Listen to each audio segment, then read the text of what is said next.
much you wanna bet that I can get you back inside your head before the summer ends, and spread a little love.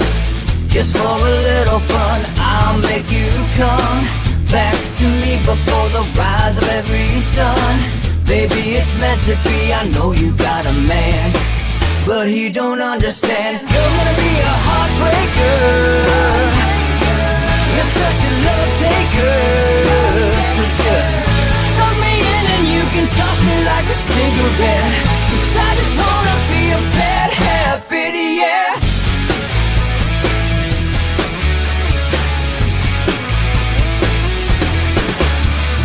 Rhythm in our love, it's impressive, excessive. You can't make this stuff up. My chest beats, it's restless, wakes the neighbors up above. Yeah, baby, come and show me love. Baby, come and show me love, because you're gonna be a heartbreaker, you're such a love taker. So just suck me in and you can toss me like a cigarette, 'cause I just wanna be a bad habit, yeah.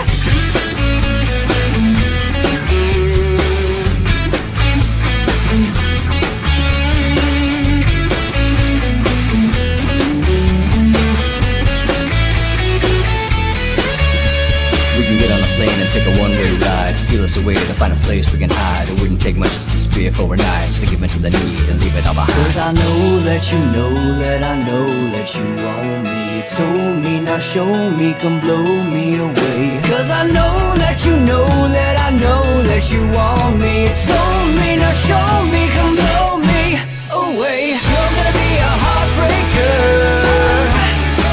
you're such a love taker. So just suck me in and you can toss me like a cigarette, 'cause I just wanna be a bad habit, yeah. You're gonna be a heartbreaker, you're such a love taker. So just suck me in and you can toss me like a cigarette, 'cause I just wanna be a bad habit, yeah.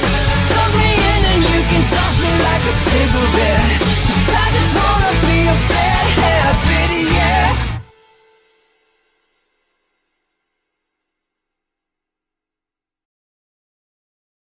Well, thanks for joining our very late show. You're watching Inside the Numbers with the People's Pundit. I'm your host, Rich Barris, the People's Pundit. People watching on Rumble, and if you're not signed up yet, please do so. Check out the Join the Locals button. We had a nice day yesterday, and I will continue to do my best to build it up as much as I can so we can have some awesome 2022 coverage. But join the peoplespundit.locals.com community, not only for that in 2022, for the midterms, but also, this is a great time and a perfect example. You will see exclusive polls, exclusive content, but also learn the inner machinations of them, which I'm going to give you a little bit of a sneak peek of today. But right up there, the Join Locals button on Rumble. If you're on YouTube, hit the thumbs up button if you like our videos. Subscribe, hit the notification bell. That'll let you know when we're going to go live. Follow me on Getter, at People's Pundit on Getter. This is going to be, maybe for some of you, an extremely boring show. All right. But that is because, we did the Locals live stream yesterday, and I was trying to tell you guys, here's what I see. I really wanted to give you more of a sneak peek, and Locals, we're going to do this even more in depth. If not later today, then definitely tomorrow. When we have this many polls going on, we're going to need to do more live streams on Locals so you guys can really get the most out of it. All right. And I'm going to give a little bit of that today. And we'll talk about what I think it's going to be in the final, in the end. But I want to show people what's behind this, like what's behind the curtain, right? This isn't the Wizard of Oz, man. All right. We're looking at somebody behind this plus this because I said so. And I got this idea yesterday, number one, because all of the issues that we did have, and I'll show you some, not with the poll itself, just with whatever you want to call it, the logistics of it. But basically, because I'm seeing this again, which even from ones I did not expect to see this from, you are required to put out some kind of transparent information to back up whatever you're claiming your numbers are. Republicans +6, or +8, Democrats +2, because I said so, is not good enough. What the hell is with these PDFs and these PowerPoint presentations, essentially? What is this? Where are everyone's crosstabs? And we know this from the mainstream media. I mean, that's what they do. I just don't want to see everybody else fall into that, because we're trying to do something differently over here. We're trying to get people to release more information, which in essence, like I have said a million times, you simply cannot and shouldn't, fight garbage in a narrative war, like tit for tat, tit for tat. Well, you got this, I got that. Everyone should be as truthful as they can be and as transparent as they can be. And we all know who the repeat garbage offenders are every year in and year out, cycle in, cycle out. And the way to prevail over these people, to show the American people this is a better way, is to be more transparent. And and that is the whole point of the Public Polling Project. And sadly, I just don't know what these 2-page PDF jobs are. What the hell is that? With your commentary. That's something you give to a campaign, like polling memo, in addition to the crosstabs that you give them and all of the other information that you give them. How was this survey conducted? What's the questionnaire look like? Where the hell is everybody's questionnaire? Like a printed question, without prompts on it. We're really going back to this now? That's disappointing. That is disappointing. Yeah, and tomorrow, for those who won't see a show today because or tomorrow, excuse me, happy St. Patrick's Day. All right, if you celebrate St. Patrick's Day, I of course am Italian, and actually Italian and Greek. So I don't celebrate St. Patrick's Day anymore, but I did when my stepmother was still alive, and she was amazing, an amazing, crazy Irish woman, tough as nails, just simply the best, And since Mom's passed, we haven't done it. Once in a while, Laura and I will go all out, right, Laura? Once in a while, but not all the time. All right. So with that in mind, I want to first flatly show you what a raw data set looks like. Okay. And I have a habit of trying to get organization. And I also have known that certain things that we wind up separating, right? Like by party. If you change around the raw data set so you have the parties listed together, then in essence, it'll be easier once we upload it. So I don't have to change so many values. And you'll understand what I'm talking about when I get there. Not values. They are how it looks to you. If I just uploaded the raw data set and put it into MarketSite, it will look extremely ugly. And I want to show you how much goes into changing it so it looks pretty. But I also want to show you the difference between what a pollster has, how they process it, and then how they give you the finished product. All right. So for some of you, maybe like, whoa, this is going to be all crazy bars and rows and columns. And yeah, it is going to be. But that's why we call the show Inside the Numbers. And I think, I absolutely, I'll down a green beer, Cyril. Absolutely. I mean, there are so many Irish people from where I'm from. I miss that. I mean, you couldn't, whether it was where I came from in New York or Jersey. I mean, there's tons of O'Neill's was one of my favorite pubs in Jersey on the Jersey Shore. I'll just say that. And man, I had Irish friends. We didn't miss a St. Patrick's Day back in the day. Head on over to O'Neill's after work. Get your mugs of green beer. Of course, you drink too much of it, you're going to be puking hilariously. All right. Yeah, a lot of people will say, and Vanessa, I'm glad you said that. I'm glad you say that. I don't know why people think it's boring that you appreciate the info. I'm hoping you do, even though I'm telling you a lot goes into it that's just not sexy. Right. And it's always sexy to see that end product. but that's where we're at. D plus 10,000. Yeah, I mean, this is just crazy. Why, why didn't why are people doing this again? And yes, this is the locals. Did get Owen's email. Laura is supposed to be getting in touch with him today. We had a dispute. I said, Owen said this was best for you, and Laura said no. So I said, get a hold of Owen and make it work. We'll figure it out. We'll see what works best for everybody. And I do appreciate your schedule, and I completely understand. So we'll figure out a time that works for everybody. I think we are. Like I said, Ian, we're going to start with Myths of Empire. For those who don't know what we're talking about, it's another great reason to join locals. We're going to be doing a book club.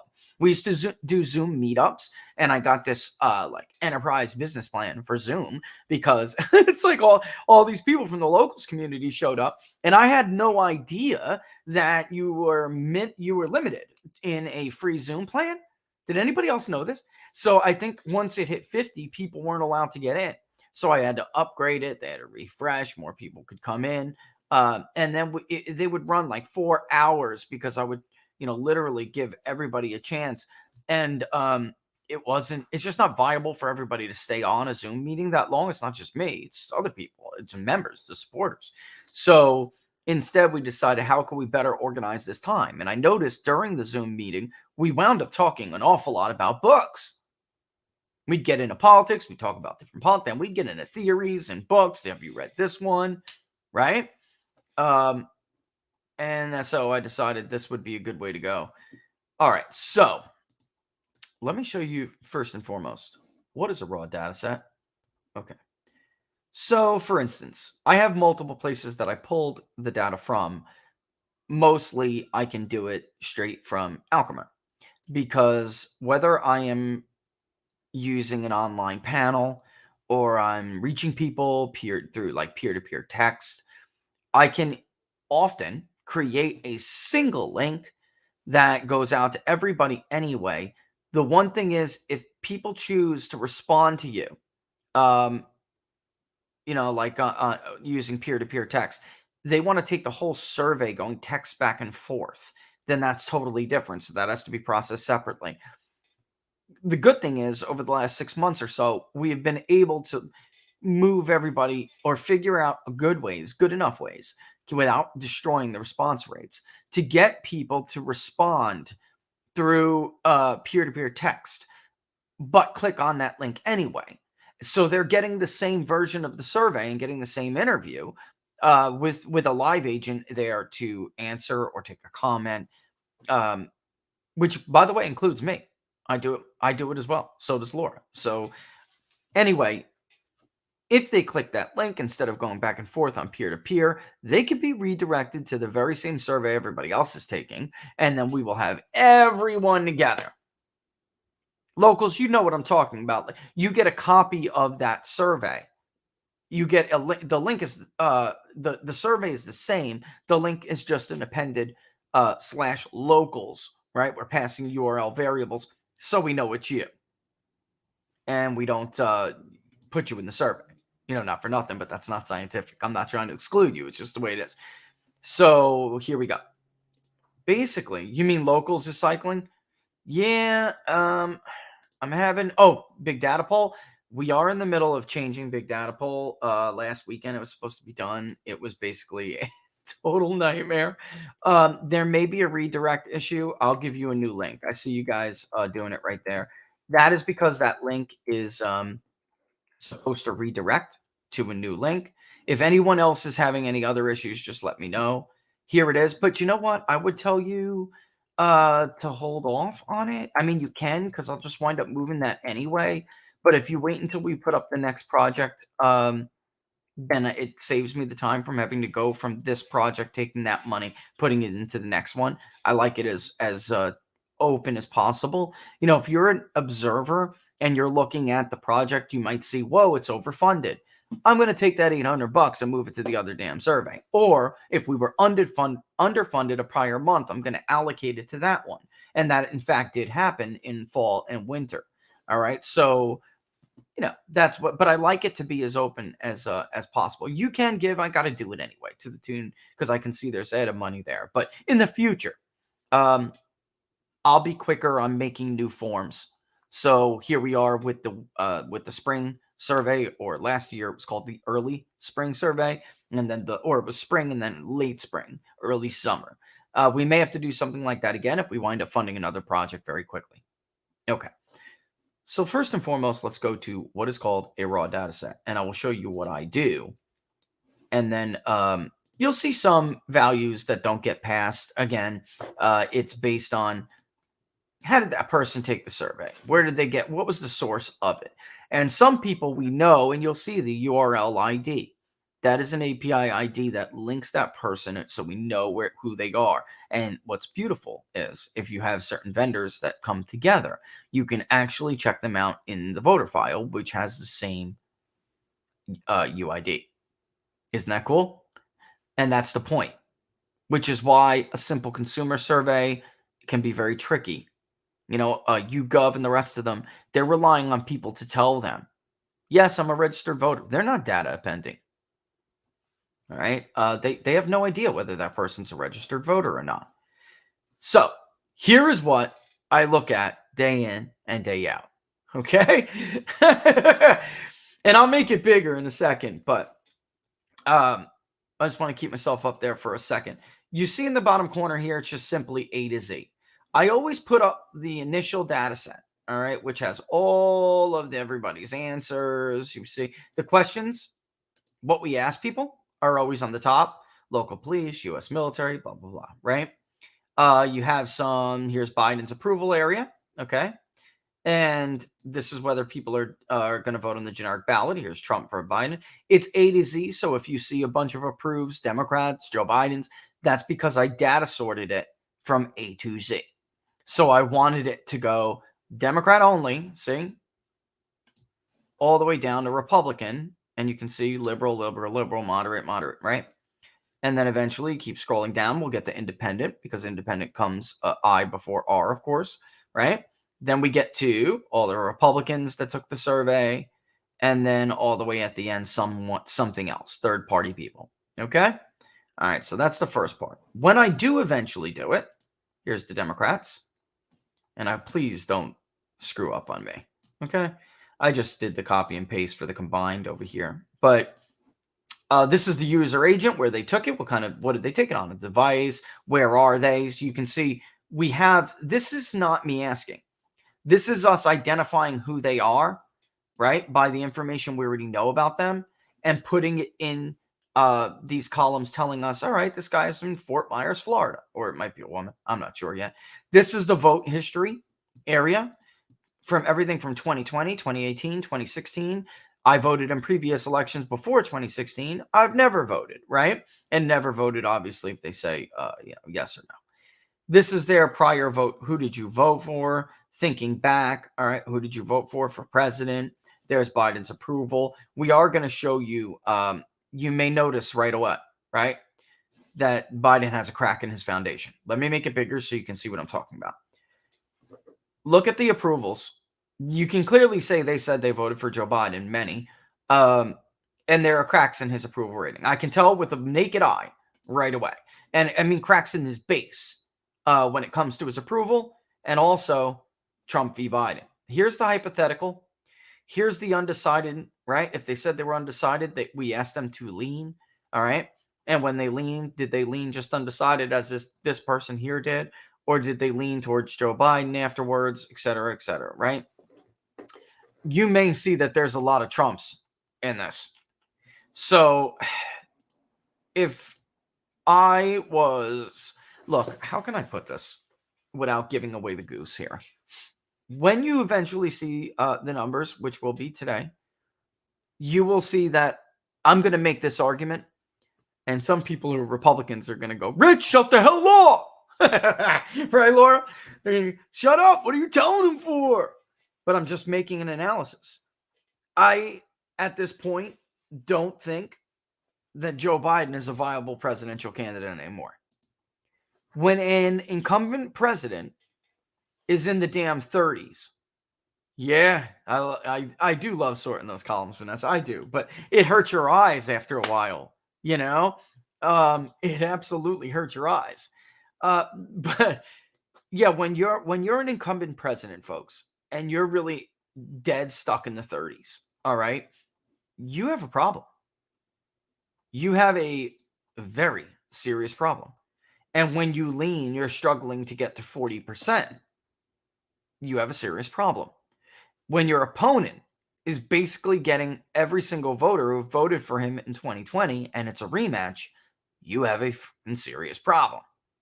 All right. So I just don't know how he intends. Maybe the economy roars back. Maybe there's some war that causes a rally around the flag event, because I do see it's weird. His approval was at 38 in our last poll. There's going to be it's not really a bounce because it's within the sampling era. He increased a little bit this month in our poll, but that doesn't translate to people saying they want to vote for him. It's a mild, statistically insignificant rally around the flag effect. It doesn't help that much down ballot on the generic ballot. It's not going to help all that much. And it certainly isn't helping him against Donald Trump. It's not. There was a decrease in the someone else category. It's just a modest decrease. It's not as much as I thought it was going to be. So it's kind of, well, you'll see. I'll leave that up to you.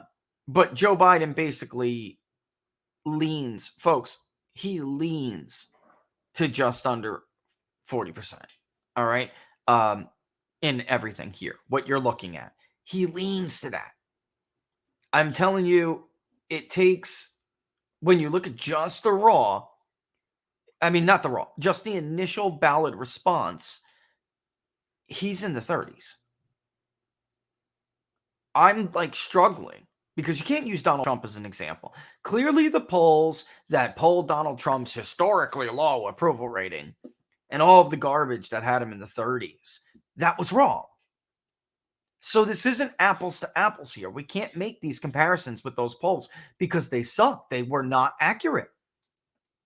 Do I really have to? Reuters is one of them. Do I really have to bring up the Reuters image to show you their not approval? It's stuck in my head. See, not to show the approval, to show their track record. It was abysmal.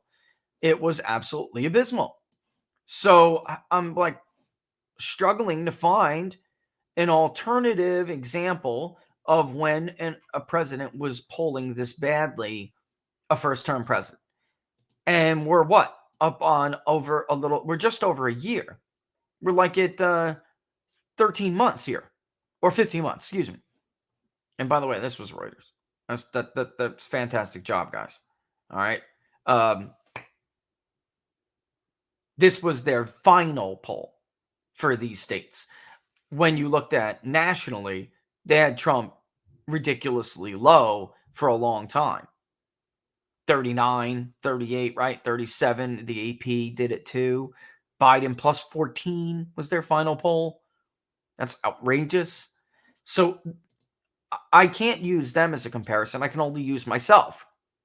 And for people who say, well, he was unelectable last time. Folks, no, he wasn't. The media did it. He was himself. The media did it. But nevertheless, we polled nationally for the Epoch Times in 2020. And Biden was never this weak. This is a level of weakness I didn't see with Hillary Clinton. Hillary Clinton sometimes would dip into, when we tracked from that final couple of months leading up to election, that final quarter, right before the 4th of July, we started. And I think the first rolling average was released on the 7th or the 8th, maybe the 9th. And Trump would be around 42 to 46%. Hillary would be around like 39 to 44%. And they would hover and sometimes trade off. But for the most part, Donald Trump had a lead. It was a lead that kind of looks like this one. But she never fell. Even falling to 32% with white voters, she never fell to initial ballot without leans 35, 36%. That never happened in our polling. Never. We didn't even start leaning people until we got to October. So she was carrying often in the 40s as a floor for that entire home stretch. This is different. It's bad. So these are only Democrats, and you can see the fractures here.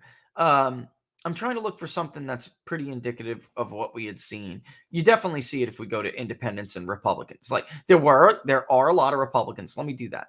There are a lot of Republicans who will tell you, who are Biden voters and now are very upset. It was the very first one I thought. Oh no, few in really. You have this.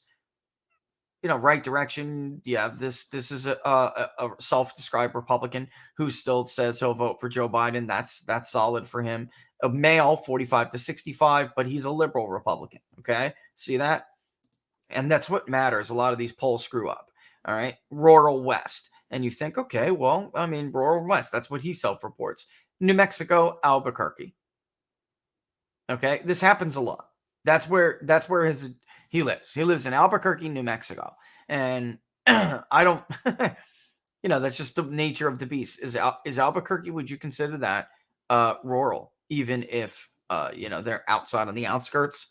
You have to sometimes just take their where there is longitude and latitude. You can actually tell specifically. But there's a lot of Biden voters. Here's one.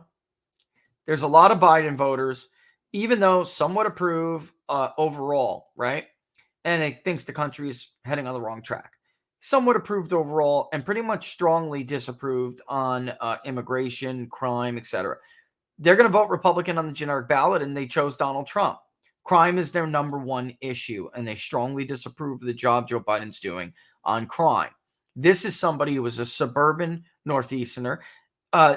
Obviously, Jewish faith is a little bit different than the overall Jewish population in the country, which in the United States domestically tends to be liberal. This is an educated voter. He makes between $100,000 and $200,000 a year. He's a Polish Jew. He voted for Joe Biden, and he said, you know what, this time, and by the way, New York. He lives in the outskirts of New York City, the suburbs of New York City, New York, New York. He voted for Joe Biden. This time he would vote for Donald Trump. All right, and there's tons of them. Here's another one right here. They voted for Joe Biden. Wrong track. Strongly disapprove. Strongly disapprove. Somewhat disapprove. Strongly disapprove. Strongly disapprove. Strongly disapprove. Strongly disapprove. Schumer is remarkable to me. I got to bring this up. Chuck Schumer is remarkable to me on how he can remain so unremarkable. And Joe Biden was the great unremarkable president, remember? But Schumer kind of like posts the best numbers for any congressional leader consistently. He's not great, but he's been able to, this is clearly an angry voter, right? Would we all agree this is an angry person? He strongly disapproves across the board and pretty much can't stand everybody. Somewhat unfavorable, very unfavorable, hates Nancy Pelosi. Somewhat unfavorable, Kevin McCarthy. This is a problem for him, by the way. This is his own base. All right.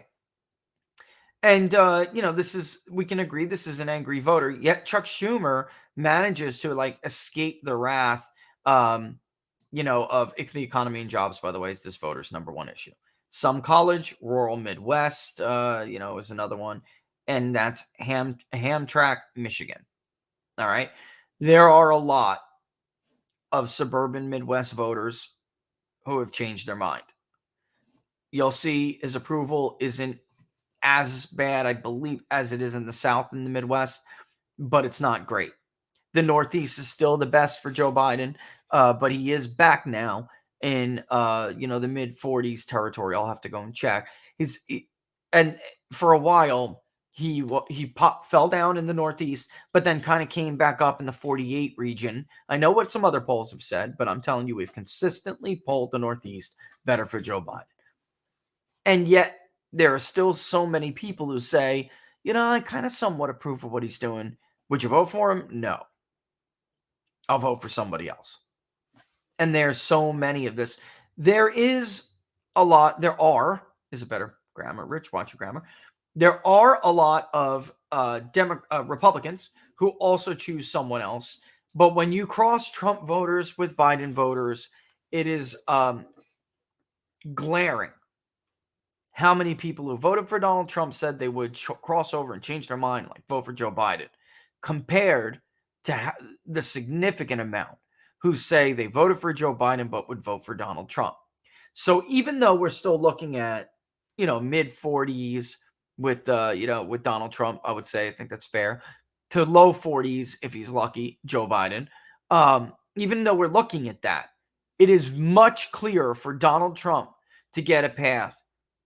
He's killing me, this guy, because the coalition is different. So my thesis on whether or not a Republican could carry the popular vote in a presidential election is getting weaker by the day. And if things were staying static, right? Population growth, voting preferences, right? If that was all staying static, then it would hold for a long time. Nothing lasts forever. What is happening here is that there's a very different coalition supporting Donald Trump, and even to Republicans to a lesser extent. Republicans are not tied with Hispanics. Donald Trump is. It has finally happened. Donald Trump has tied Joe Biden with Hispanics. I've seen other polls do that. You remember we definitely showed the surge with Hispanics before everyone else, or at least before most people. But Donald Trump is doing about 5 points better with the black vote than he did last time. And he is doing significantly better with Hispanics. And it may not, he only got 30 something. So at 45, it's not that great. It is, because the rest of those Joe Biden's only getting that. And the rest of those voters are clearly target rich. Republicans still trail Donald Trump with as far as their performance among Hispanic voters. However, they do better with white voters and some Asian voters, right? So that's holding, but Donald Trump is gobbling up more Hispanic support faster than the Republican Party is. And they would do well to heed that warning. You want all 3 seats in Texas, which I think you can get. You better make sure that runoff candidate is the Trump-endorsed candidate. That's why those 3 seats are competitive. Don't you dare for a second think that's for you. It's for 2 reasons, and 2 reasons only, none of which really have to do with the Republican Party. 1, Donald Trump. 2, the Democratic Party. So basically, these people are faced with this, binary choice of, do we stay in the woke section? We stay in the economic issue section, in the pro-war section, or not. And by the way, support for war is not going to be as high as I initially thought it would be. However, people are open to giving the money to Ukraine. But the fact they did that yesterday so quickly and Joe Biden signed it with the amount of opposition that there is to funding Ukraine is a tragedy. They didn't want polls like this to come out before they did it. There's no public debate. They just blow it. Give billions and billions to the Ukrainians when the country is, more evenly split than I thought it would be. Rasmussen poll, by the way, out today showing 80 plus saying they'd welcome Ukrainian refugees. I think that's because the media is lying to them about who those refugees are. You have, contrary to what everybody says, ladies and gentlemen, there's been reporting on the neo-Nazi issue in Ukraine for 10 years. That's number 1. Number 2, Zelensky's a wokester, man. He's a wokester. He saw what happened to Donald Trump and he totally caved. Part of the Russian beef with them culturally is that they're not just getting economically and security friendly. Oops, I did something. That's not the only problem. The problem is people basically don't trust what they are and what they do. Oh, there was nothing in that column anyway. Yep, that's right. So this should be empty. This is whether or not you voted in 2020. So anyone who says no obviously did not get the question, right? All right, so I brought you to independence for a reason. What do you guys see here? Just glancing at it right off the jump. What do you see? What I know it's hard to see, and maybe I'll zoom in. I don't want to take my own thing away, but I'll zoom in one time here. What do you see basically right off the bat when it comes to independence? There's a lot of right track, wrong track problems. That's number 1. There's a lot of disapprove here. That's number 2. it's probably going to be around a 15-point independent lead for Donald Trump, which is big. Among independents, Republicans obviously are doing very well. I can't stress enough how independents are the ones, when we talk about these issues with war, and I'll go here. Look at the strongly oppose. I mean, you see blocks of it all over the place. There's support, but a lot of people unsure, right? They don't know another strongly, and blocks of strongly. There's one strongly support, another block of strongly opposed, another block of strongly opposed. The opposition against, I mean, you could just see it clear as day in there. The opposition against it is stronger than the opposition for interference in and I can take that away now. Is for the opposition is more is stronger than the strong support for it. So looking at these voters, and you're wondering, okay, well, what would any decision to support Ukraine or to involve ourselves in this war, who would it help? And you're looking at what is no doubt a temporary bump among Democrats, which I do think it's temporary. I'm not sure they continue to support a war if there was casualties. And then a temporary bump among a certain group of Republicans. We spoke a little bit about this yesterday on Locals. I think they're like the Hannity listeners, right? I'm not trying to be a schmuck. I'm just being fair here. And the Levin listeners, maybe. But then you have this independent opposition that is going to remain. If it hasn't budged all that much in the last 2 weeks, then I'm not sure how much it's going to rise in the future regardless. Now, we'll see if there's some kind of Lusitania event that would move them. But for the most part, independents are far more concerned about cost of living than anything else. Coronavirus, by the way, has completely collapsed as a voting issue. There are more people who care about immigration than there are people who care about COVID. There is a wider lead for cost of living inflation this time. And gas prices has taken that lead. Within that subgroup, it was, people can recall last time, it was groceries and food. But now gas prices have surpassed the grocery store concern. Even though there's still a very significant amount who say groceries. For those who were not on the Locals meeting yesterday, you know how many people picked automobiles? Joe Biden's favorite thing to cite when he talks about inflation and to blame inflation, well, until he figured out he could try to blame Russia. 0.2 percentage point. Almost 600 people were redirected to the question about cost of living, because that's roughly how many people chose cost of living as their most important issue. Roughly, almost, nearly 600 people out of nearly 600. One person said automobiles, which equates to 0.2 percentage point. That's how out of touch our leaders are. Gas prices are a serious concern for people now, which is probably why you see these stories of people stealing gas, right?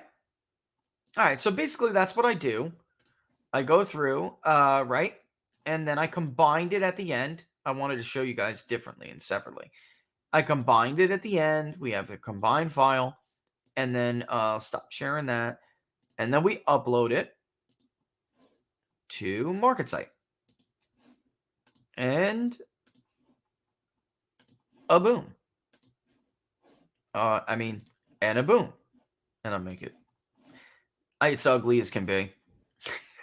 It's every state abbreviation. You think that's bad? That's that's the user agent that they took it from. IP addresses or text if they were given one. Longitude and latitude, which I love because I love my maps. I love to show you where they came from. The URL variable age is to extract their exact age from the voter file. Okay, 18 to 93. So as young as 18 and as old as 93 took this survey. That's pretty cool, right? Their ID is a text variable. It is literally their ID. That's how we extract the stuff. Whether they're on a panel for Sint or Danita, or it's the peer-to-peer text, right? That just gives you that API ID associated with that person, so you can look them up. And you really wouldn't have to, because you're pulling the list, and the list comes with an API ID. It's all very interesting. Honestly, it is. Anyway, that's literally a text ID. They're crazy. This is our voter screen. The only value is yes, obviously. If by some accident we reach the wrong person, or a voter who is not registered to vote, they're gone. And by the way, here's a part of our likely voter screen. Thinking about the midterms 2020, how likely are you to vote? Certain not to vote, certain to vote. Certain not to vote is 100%. You will not vote. Certain to vote is 100%. I will. Likely is greater than 50-50. Unlikely is less than 50-50. When we get closer to the election, there will be something in between unlikely and certain not. All right. And that's going to get tricky, but we'll talk about that. Vote histories are simple yes and no. 2020, 2018, vote histories, yes or no. 16, yes or no. Previous, yes or no. When I say 4 for 4 voters, people, this is great. I'm so glad I remember this, because I get a lot of people who ask me this. When I say 4 for 4, it means, hold on one second. All right, with the questions, Laura.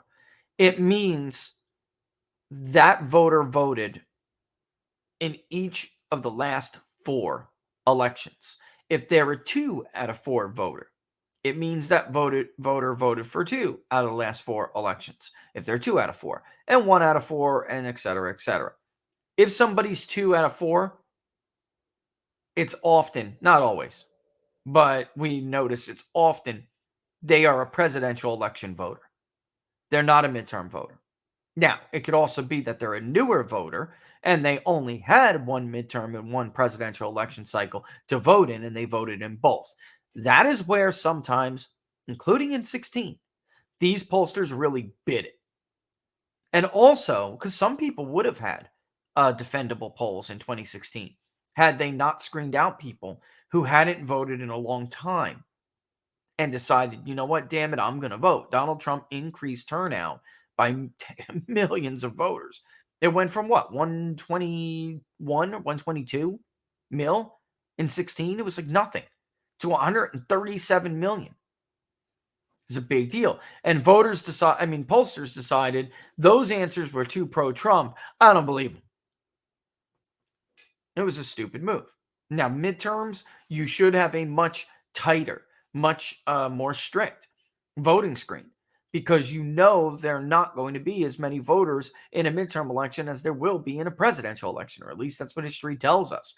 This midterm, there will be people who are presidential election only voters who are going to vote in their first midterm ever. That's going to happen.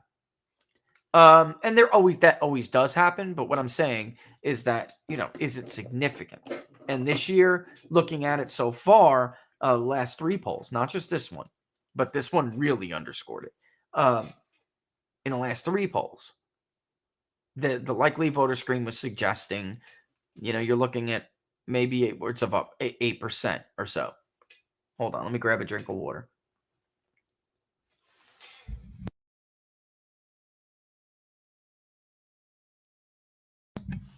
Excuse me, I had to Rubio it out for a second. What do you guys think about daylight savings time, by the way? Well, I'm waiting to move along here. Making it permanent. What do you think about that? Congratulations, Justin, for winning the People's Pundit Challenge. He's getting a free t-shirt or whatever Laura sends him for correctly answering the trivia question: who was the first to propose daylight savings time? And the answer was Benjamin Franklin. Woodrow Wilson is a good answer, by the way. He's just the first one to propose that we adopt the idea, but the idea itself in the United States came from Benjamin Franklin. Some people think that it will be an economic boom. And yeah, a lot of people seem to think no more time change. You hate it. Get rid of DST. Terrible idea. Get rid of the daylight savings time. So make it, permanent, needed here in California. Yes, permanent time, much needed here in California. Lemon, that is uh, absolutely an argument I hear from people out in California specifically, especially because of their industry. Florida as well. They're like, you know what? We need that hour. Tourism, right? What do they call them, Laura? Recreation parks, what are they called? Adventure parks? I can't remember. I'm so damn old. Yeah. All right, let's move on here. What do we got here? Okay, so just to explain this a little bit, and you'll see they're uncategorized. I'm going to show you how I categorize them in a second. Thinking back to the 2020 presidential election, for whom did you vote, right? You'll see Donald Trump is first, Joe Jorgensen, Joe Biden, other candidates. Just to let you know, I constantly have to change these orders into the order not in which they appear, but the order in if it's historical, like it is here. Joe Biden will be first. I believe in our poll, Joe Biden is like 51.1 or 51.3, and Donald Trump is like 45.4. So Donald Trump's underestimated by about 3 points, a little under 3 points. Joe Biden is very close. Other candidate is a little bit, I think he's a little bit lower now, but yes, right, he's a little bit lower after the SMS. Other candidate, it took Laura and I a while to see this. I was like, I got it, Laura, finally. People are saying other candidate, they're Biden voters. So at this point, they're a little bit embarrassed to say they voted for Joe Biden. That's a bad sign. That's a really bad sign. That tells you they're going to pretend like they never did that. And they're Republicans from this point on. Or they're independents from this point on. They may not like Donald Trump at all, but they don't want to tell you that they voted for Joe Biden. Right, Laura? Because when it was weighted, it was like Biden was like 49.8 or something. And where did it come from? Basically 2% who said other candidate. When we know it's only like what? 0.5, 0.8, something like that. Joe Jorgensen's basically right on the money, about 2%. Generally speaking, right direction, wrong track. What was our right track, wrong track last time?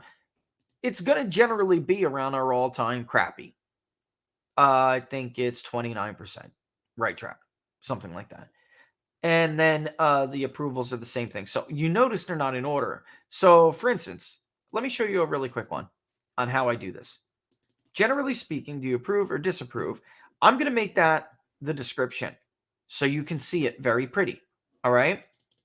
I'm going to call this simply Biden approval. Okay. Biden approval. I change the code. It'll assign a random code.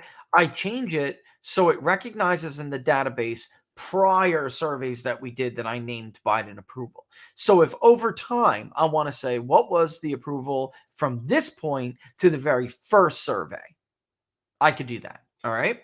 You just have to keep the codes consistent. All right. This is just areas where they could say no missing values, never count missing values. All right. This is like, don't do that ever. And it will accommodate you, but you're filling in the blanks, folks, and you don't want to do that. So somewhat approve is here. I'm going to change the order. Somewhat approve, it shows on the questionnaire as number 2. Somewhat disapprove shows as number 3. Strongly approve shows as number 1. Strongly disapprove shows as number 4. And undecided shows as number 5. All right. Now, normally I would have a category for this.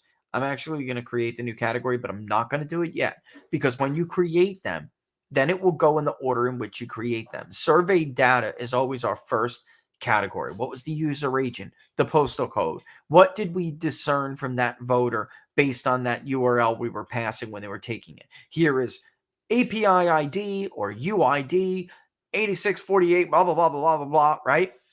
Now pass us through a URL variable as much information as we're requesting on it. Their age, their postal code, their location, which comes back as longitude and latitude, the city they're in, the region, the state, right? And we're trying to add that up. And we could do county. And technically, if you're doing it off the voter file, you could do anything. Is there a household income variable, right? But honestly, we will use for something like income, unless there's like a glaring discrepancy, we will use their self-report because it can change, right? How often does your income change? Hopefully every year. right? And sometimes it takes a little bit to keep up. But anyway, this is how I would process this question very simply. And then I'll save the values and you'll see that it moved in the correct order. Now, how do I deal with randomization? Very simple. Higher value, lowest value. So if we randomized the generic ballot, I'm going to anchor, meaning it's not going to move. It's not going to be able to move. I'm going to anchor someone else, some other candidate, whatever it is, and I'm going to anchor undecided at the very end. Republican and Democrat will switch. Republican candidate, Democratic candidate. As a respondent, a voter is taking the survey, it's going to switch. But once you're reporting it to you, to the public, we want the highest value to be first and the lower value to be after that. So that's how I would deal with randomization in that point. So we hit OK, the database updates, and I'm going to start creating categories. So actually, we know, right? Create a new category. Category is survey data. Let's do that first. Normally, I'd create them all at once, but let's do it. So this is uncategorized. Survey data, Biden's in. We don't want it in there, but eventually we'll get rid of it. User agent, IP address, if there is one, longitude and latitude, all of this stuff we think could be useful. I'm not going to junk it, right? Of course not, right? So age, ID. This is awesome because if you can get everyone's age, then you can do all sorts of cute details about age, which is what we do. Not just 18 to 29, we do 18 to 24, 25 to 29, 30 to 39, 40 to 49, 50 to 64, 65 plus. Why? Because that's the way you see them and they're presented to you in the exit polls. I see a lot of people that I like. I don't know. I haven't been able to convince them to stop doing it. Doing 18 to 34, right? Media polls do that a lot too. That can't help you as a consumer because you don't know 18 to 34. You're not the history of elections when you're researching, unless you have access to something like a voter file and you know, it is very difficult to see what that electorate turned out to be. And you're going to see 18 to 29. You're going to see 30 to 45 or 30 to 44, 45 to 64. So you'll be left really with some trying to fill in the blanks. If 18 to 34 is voting this way, what does that mean?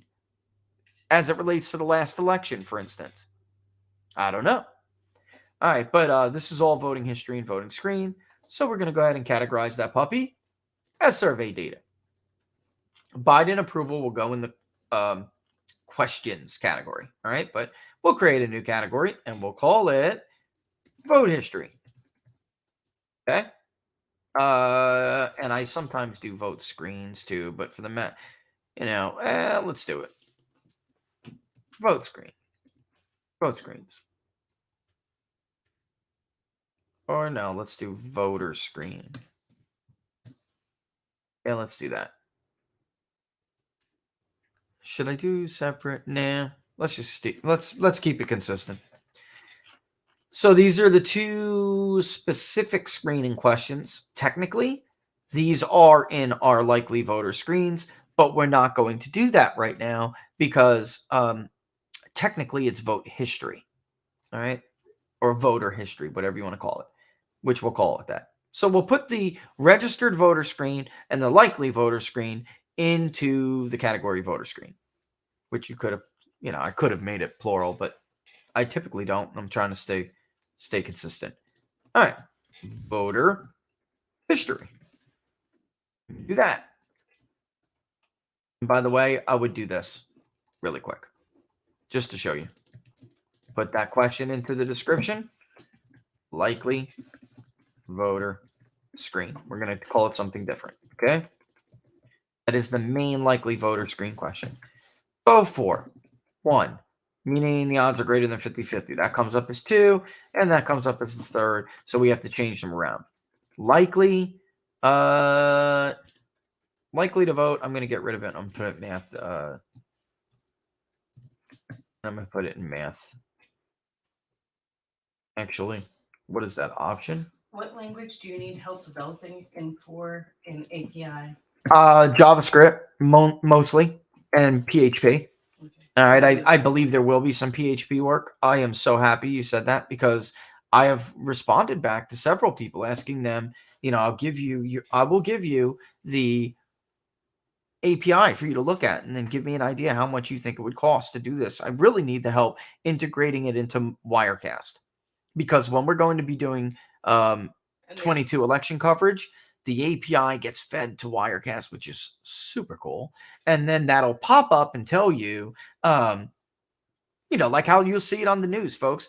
Like 4 different races will come up, then it'll come down and rotate with 4 other different races and then down and then back up again. And we need to be able to feed that information maybe every, I don't know what the time duration is. I mean, that's something we could talk about. But I've asked a couple of people. I've responded to people who emailed, and I haven't heard back. So I did just receive an email, FYI, if the person is listening, about helping you create a software program for you. Ooh. Yeah, that's great. That's great. Haven't gotten to the person yet, but And obviously, I'm just doing it here. There's only one code, so it doesn't matter. Okay. This will be, did I create voter history? I did. All right. So the 2020 vote history, 2018, 2016, previous, never voted, and then even their vote in 2020, self-reported, that's going into vote history. Okay. And why are you here? Goodbye. I screwed you up. Go to voter screen. Thank you. And you'll notice it automatically does it. That's in vote history. Now, these are all going to go in the category we are going to call questions. Okay. I know. Brain surgery, isn't it? But seriously. It's just tedious. That's all. It's cool, but it's tedious. My favorites are the weights, which I'm going to show you. It's going to be great. And I'll show you why you have to apply weight variable. This is why we oversample everything, by the way. Oh, by the way, Biden versus Trump with leaners. I made that. I did that, which is why I needed to. That was part of what took me a little bit longer. The first time I did this and started to go through the process, for some reason, MarketSite was not creating what is called a multiple response variable correctly. They changed how it works, and I'm sure it can. I just didn't know how to do it. So I decided to manually do it and save time. Basically, it takes this question and leans them together. I just did it last week, and it was a different. It was I guess the old version, but since there's something new, it changed, and it wasn't counting undecideds correctly. So it was like compounding them, and I was trying to do a unique net, which some of you may know what I'm talking about. It says you can do it, but apparently I'm just not. lies. I just don't need. No, it can. I know it can. It's just that I don't know how to do it. I'll have to ask them because it changed. I just did it for California the other day. People saw it on locals. Unless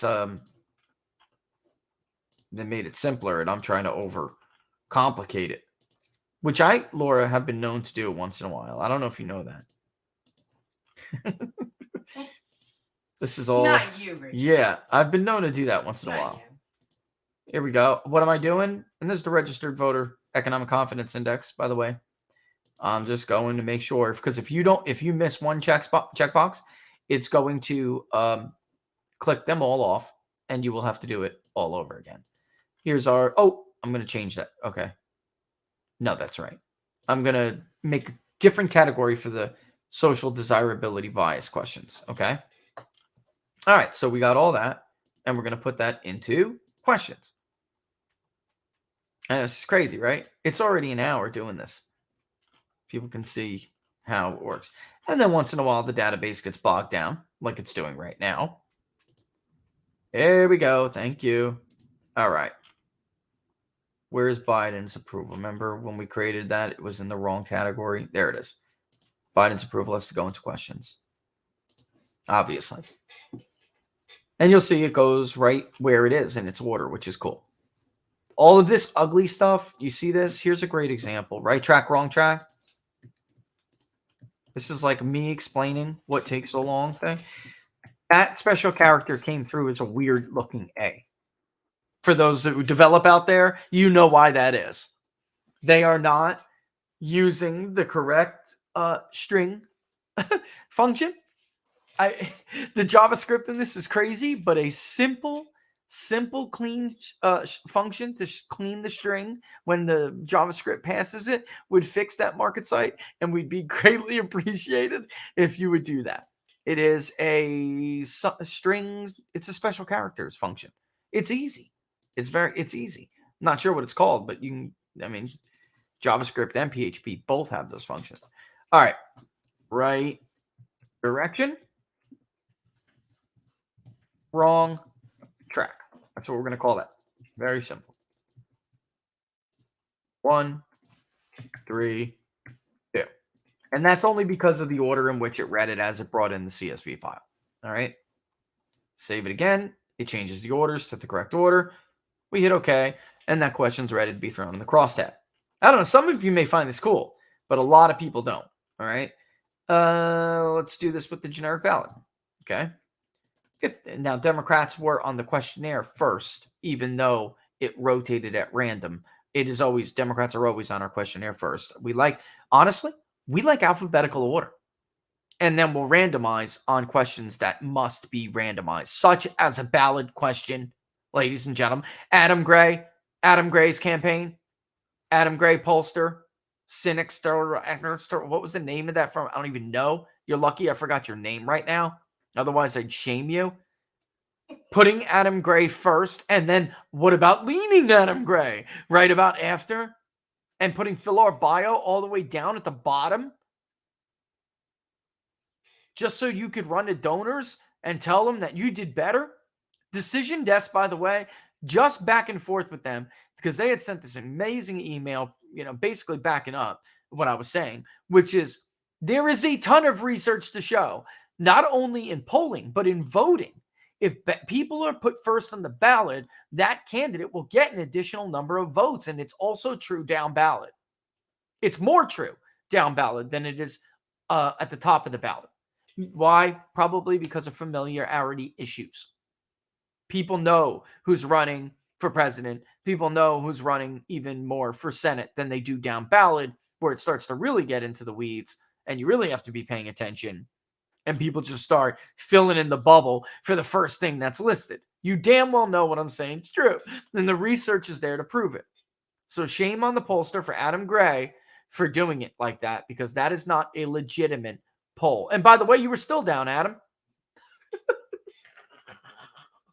I knew when we released that poll, people were going to be like, there's no way Giulio's ahead of Gray. Yes, he is. And even Gray's campaign found him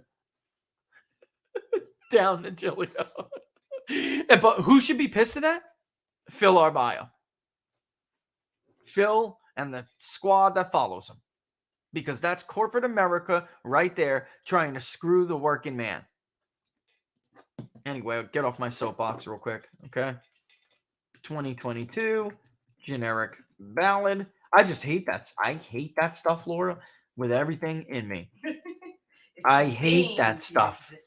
Nah, it really is what does us dirty. Mm-hmm. All right, so we know that these were randomized, which I'm going to write randomized so it shows up on the crosstab. Randomized. All right. Like me falling everywhere. Just so people know that question was randomized. All right. And then a Democratic candidate is listed first on the questionnaire, but they, of course, are randomized. I know they're down. I know Republicans have a lead. So instead, I'm going to switch it here. So when people read the crosstab, they see that Republicans are on top. Just like yes, no, yes should be on top, especially if it's a greater value. All right. Higher to lowest value. Sometimes it's not necessary, but it's okay to put yes and no in the same, in that order, even though yes may be down. Because it makes sense, male, female too. It's just practice. I don't know why that is the case, because it's been many, many, many, many, many years since males voted more than females. So I do this all the time, and you'll see when we do gender, females are always listed number one. And I have to change the order It's weird. I know. But anyway, so we're changing this here because I know the Republican candidate is ahead. Okay. Same thing with the 2024 matchup. In the end, 2024 presidential vote preference. I could put initial too, but I'm not going to. Again, I know Donald Trump is ahead. We're going to leave it just like this. Okay. Save it. Do it again. While I have Biden v. Trump with leaners, while I have the question itself, crap, I didn't. Hold on.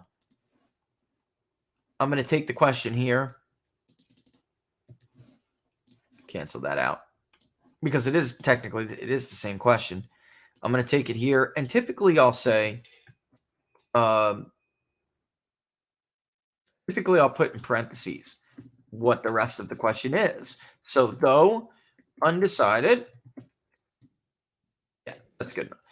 Because they're going to see it before. If the 2024 presidential election were held today, I should have just made it ...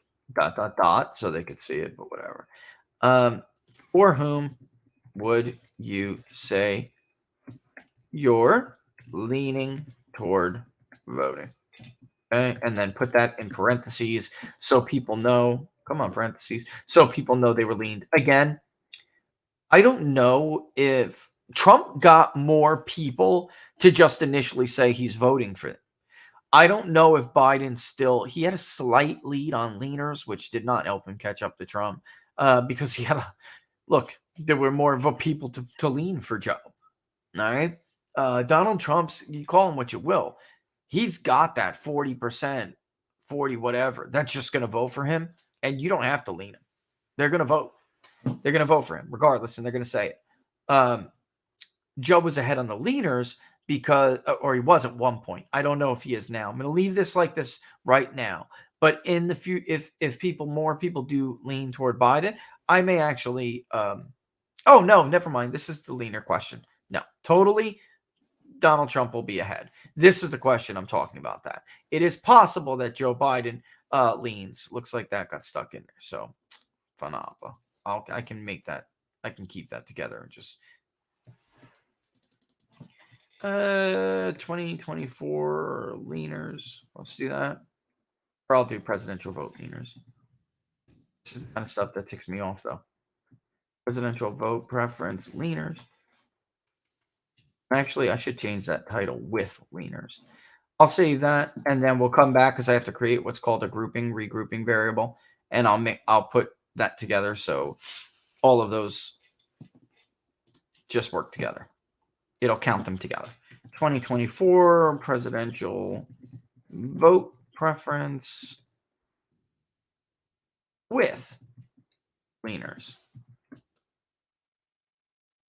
that too long, you think? I could just make that Trump v. Biden or Biden v. Trump with leaners. Let's see how big it is.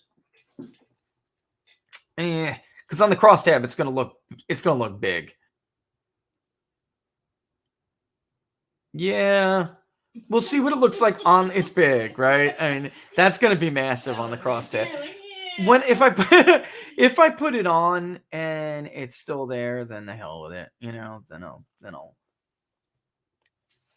By the way, how did that end up there? Because I created manually because I couldn't get the multiple response variable to work.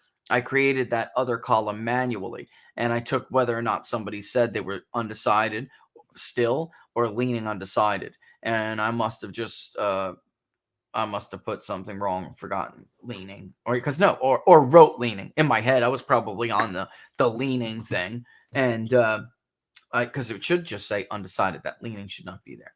I must have written that but whatever. Thinking about the 2022 election, if the damn multiple response variable was doing what it was doing, it would have the computer do it. Thinking about the 2020 midterms, what's the most important issue? So this is what we do. I leave this blank right now because I don't know the whole order here yet. Okay. Or we'll just say issue. I don't know the whole order yet. I know that cost of living and inflation is number one. I know that jobs in the economy is number 2. But I don't know what the specifics of all of the order in which people chose them, especially until it's weighted properly. So what I'm going to basically do is just save it. And when I'm doing the crosstab, adding a crosstab, which I can show you what I mean. Oh, I'd have to do it and then come back. Let's do it. Now, mind you, you will see. Did I create one already? I guess so. You will see that it is not weighted. It starts out creating all rows. It will tell you to put that weighting variable in. I haven't done it yet. I have to add the weighting variable category. We'll get there. We will. Let me just do the stupid stuff here. All right.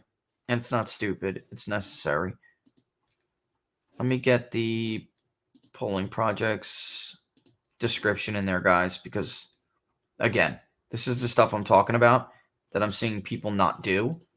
And it's very important. I don't understand how they get, not only getting away with it, but why they would even try not to put this in there. But what cracks me up is you do things like this on show to show them how to do it. I know. Well, don't you know, Laura? I mean, it's Transparency, Richard.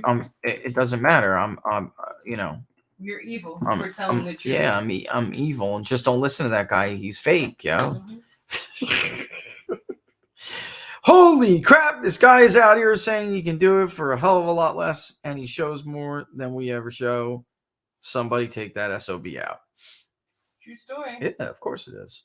All right, 12 to the 14th. Data was Saturday was the 12th, right, guys? Yes, 12 to the 14th. So March 12, and I know you don't see it yet, but I'm just basically to March 14th. Sampling errors 2.1. 95% cut. Results are weighted to represent gender, age, race, region. It's important to note sampling errors for subgroups are higher. Yeah, that's proper. This is proper. So we're going to do that.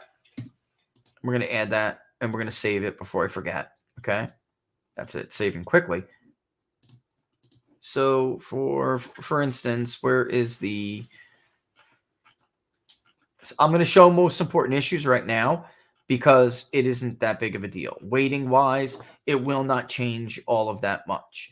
We're going to wait until we get everything else in because it does. Other things do matter. All right, so let's do age. Where's age? Where are you, age? You're in demographics, aren't you? Yeah, of course you're. Oh, right. Didn't create that one yet. I'm going in order.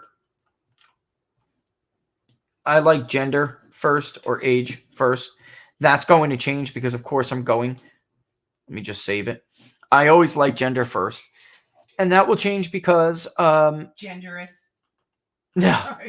You know what I mean? Generally, it will change because I'm going to be moving things around. And it won't say, what is your gender here? Like it says here. This will simply say gender, but I will add that as the description.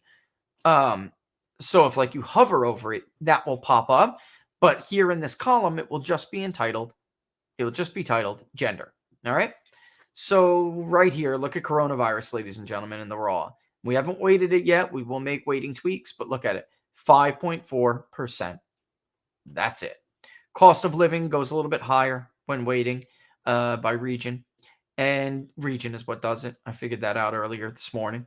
The economy and jobs, 18.3. Election integrity comes up a little bit. But notice immigration, healthcare, foreign policy has come up. This goes down, I think, to 8.9. I mean, they're very modest changes. I'm very curious now that we asked this, now that we threw this in there. It's really incredible over the last 3 months. They had a chance to write other, and nobody put foreign policy, right? It was hardly ever mentioned. Most of this 3.2 of other is filled with people who say all of it, all the above, right? That's the number one answer in the other category. There are people who have their niche issues and they want to voice them, and that's great.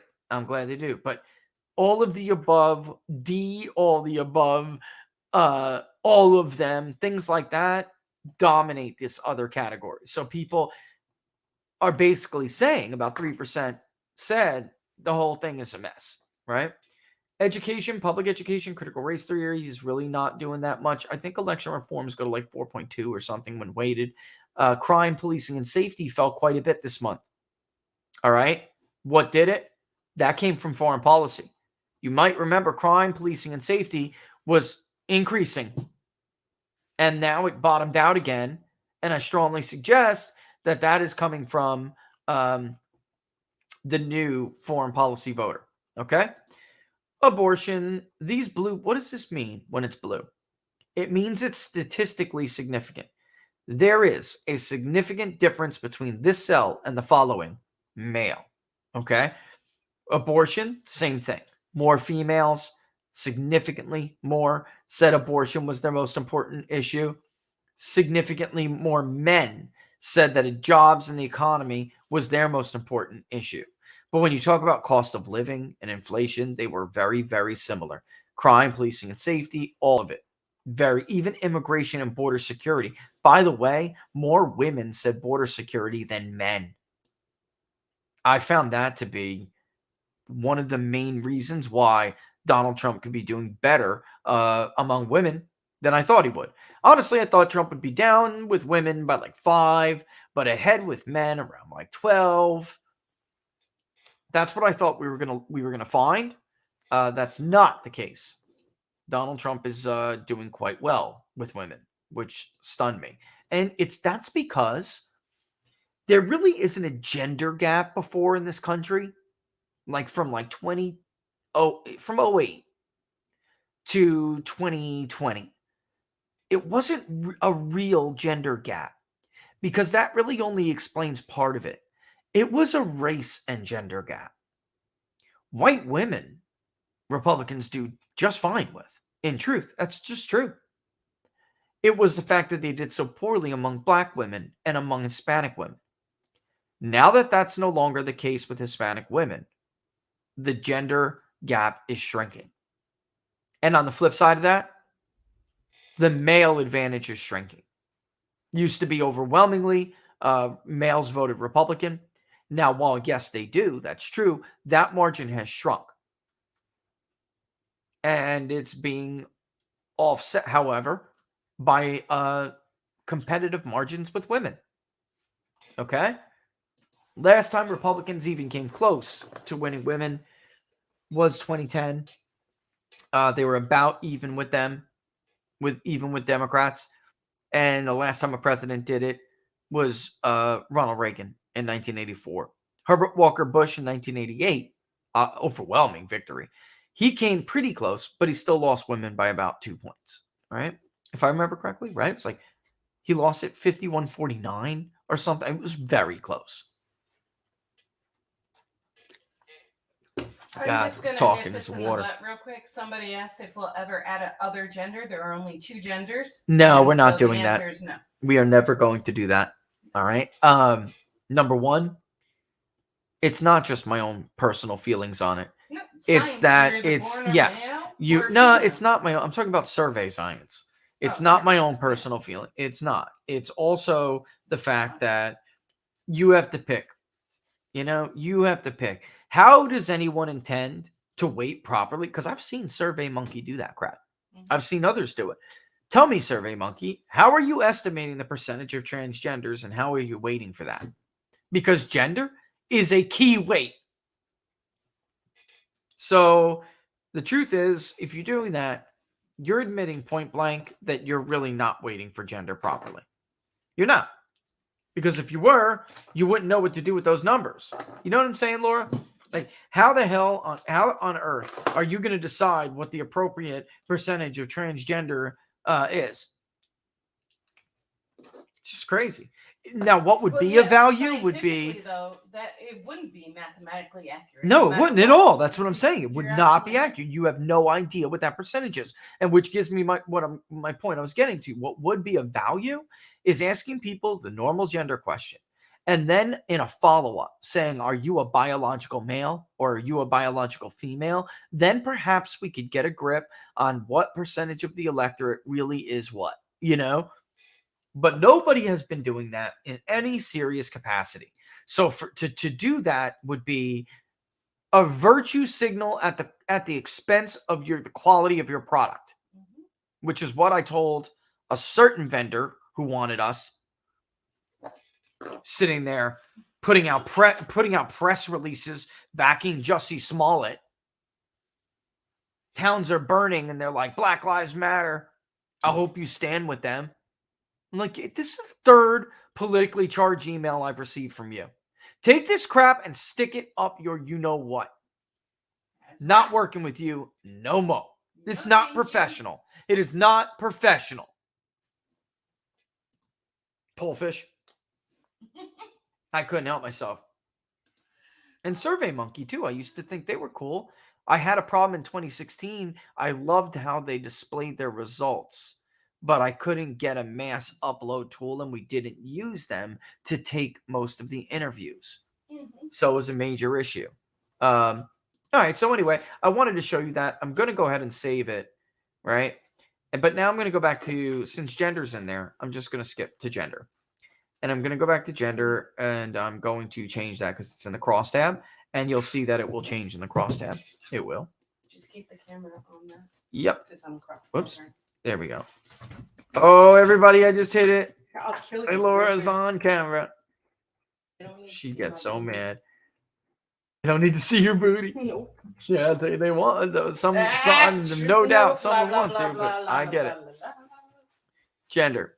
I Here would we go. never do that to you. You know that. That's not even a joke. That's not even funny. You know. And then age. I'm going to do the same thing. Age is easy here. Now I will call something age detail, and that's how you'll know. Oh my goodness, I am not. Nope, I'm not. I forgot. I gotta make the other categories. So social bias questions we're going to put into their own category. Okay. And we're going to call it social bias indicators, as we have for a while. That will be these uncomfortable questions. I'll tell you what, guys, the wealth of knowledge that these questions are giving us month after month is incredible. Right? Mhm. I did, for those who checked out my Hillsdale speech, I wish I would have spent a little bit more time on it. Then there was a typo in that puppy, but it's all right. I mean, the point was made, which is that demographics have to go in there. We need a new one. Yeah, I think it'll do it automatically. What are you giggling at over there? Our people are funny. They are funny. Guys, tell you. I wonder if Juicy, whatever he wants to be called, will attack himself in jail and claim it was MAGA guards that did it. Don't you dare Don't put get that like beneath this. him. All right, political identification is where we're going to put these others. Yes, party and conservative, party and ideology like conservatism or liberal or being a moderate. Yes, that's technically a demographic. We like to separate it into political identification. And here is especially when we begin to ask questions like this. If you think of yourself as an independent or something else, are your views aligned more closely to the Republican Party, Democratic Party, equally close, or share a little in common? That doesn't really belong in a demographic. We're just trying to feel out someone's ideology and where they're leaning, right? And honestly, there are core demographics, basic demographics, age, race, gender. Then we have what we call detailed demographics, where we'll drill down into ethnicity, right? It can also be a basic demographic that really has been expanded on, like religion is a detailed demographic, especially if you add different, different real small subgroups.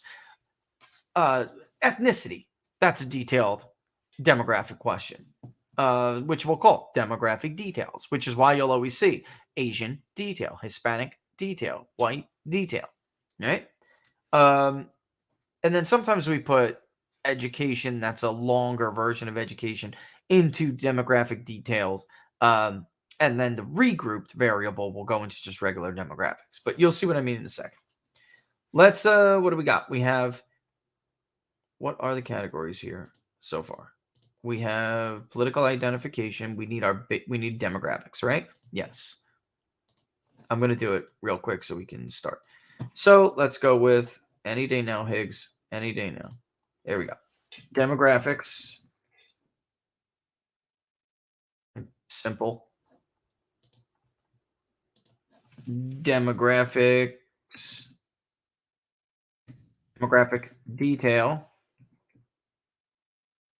Or whatever. Demographics detail. I think I called it last time. It needs to be the same. I'll have to go back and check. But for right now, I'm just doing it. I can change the name. It's all right. New category name is weights. That's the final. And there will only be basically one weighting variable. But now I have to start going through the process of putting these into their correct categories, okay? So let's do it. Age, you got to get out of here. You don't belong here. Gender. Normally I would do party first, but it's going to move it on its own. Wait, can't I just hit all these uncategorized and then get rid of them? Duh. Yeah. That would be the faster way to do it, Rich. Instead of clicking all of them, just click what's left. Put it into detail, demographics. I'll put my own details in there shortly. The remaining uncategorized are, of course, political identification. And then we can, after we start to finish and make this pretty, we can start building our weighting variable, and then eventually that will go into the crosstab, okay? After we, you just drag and drop the questions. It's really about the weights, all right? But let's, we're going to call this one party detail, which we don't put into demographic details. We leave it here. Because as you know, we don't just ask about regular party, right? Nope. Democrats first, independents number 3, Republicans 2, something else 4, save it, rotates the, of course, right? Rotates it. And I'm going to keep this question because I'm about to make a regrouping variable, and you'll see what I mean by that. This is so everyone can see third-party voters separate from independent voters. And, of course, you'll have your Republicans and your Democrats. But I wanted another example where people can see it like the exit polls will show, like other pollsters will show, and you can compare that with what you see them do, okay? Democrats, of course, are going to be number 1, right? Check it, add another. Republicans, we put there, we check it, we add another. Independent, we're just going to say other, okay? Now this independent other variable is basically the same as everybody else's, every other poll's independent. But the truth is, there aren't just 3 designations in this country. The truth is there are significant, meaning anywhere between a few percent, 2.5%, all the way up to 7% that really do consider themselves to be third-party voters. They will start at a time like right now. They will choose someone else. As time moves on, it's important to know how many of them decide to go with the binary choice. In most states, nationally, more often than not, is that those people will decide to just go with a binary choice. So we have to track them as that happens. All right? I almost made that mistake in 2016 with Gary Johnson's voters. He was looking like he was going to get a lot more than he really did. He got a significant amount for a third-party voter, as we all remember. So did Jill Stein for a Green Party candidate. But in the end, the amount that, was suggested would lean to him didn't. He didn't get that high. All right, so party is going to stay in political identification, not in demographics. As soon as it loads, there it is at the bottom. It's got a little RV next to it. That means regrouping variable. Ideology, same thing. It's just tedious, but it is kind of cool. Ideology. And it's important, again, to change that code. I do that because I want to make sure that the database equates these different surveys. Some people do conservative, moderate, liberal. We do liberal, moderate, conservative. Why? For years, we always did conservative, liberal, moderate. Again, we were just trying to be in alphabetical order, so it was really no point. But exit polls now are showing as liberal, moderate, conservative. So in the interest of consumer consumption, we're going to mimic the exit polls. All right. I'm going to save that. And I usually call this something like unaffiliated ideological leanings. And if it's slightly different than the last 2 months, I'll change it. But I do think it's important to keep track. Unaffiliated ideological leanings. Or partisan leanings. I think that's what it was. All right. Just call it Democratic Party, Republican Party. That's fine. This should be number 2. Right? Equally aligned is fine. You can get rid of it to clean it up in the crosstab. Share little in common. Share little with either is, I think, what we did last time. Share little with either. That's number 4. Republicans number 2. Equally aligned is number 3. Okay. Order's changed. It looks cleaner. So when you see it in the crosstab, it's not going to be overwhelming. You'll know what those answers are because you got the question right there. Okay. And eventually I'll change all this. It'll say social bias, pollsters, social bias, strangers, social or comfortable sharing beliefs, pollsters, right? And we'll do all that. But right now, what's most important is key demographics. This one is a race detail question.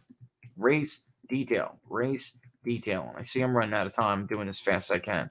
I really want locals to have this today, like within within an hour of after I get off this show, you will have this today. And I have Bannon I'm going on later to talk about it. I want you to have it first. Okay? All right, let me just take a peek and see again what on earth. I don't know why after all these years, I know some. I can never remember whether I put American Indian first, and then it dawns on me that I did. All right, listen, soon I do it in groups of biggest to smallest, largest to smallest. I think eventually soon, folks, we're going to have to start putting Hispanics before African Americans, which I know I'm going to hear from some stupid people, but it's for me, it's a matter of numbers. Now, I have no preference towards it.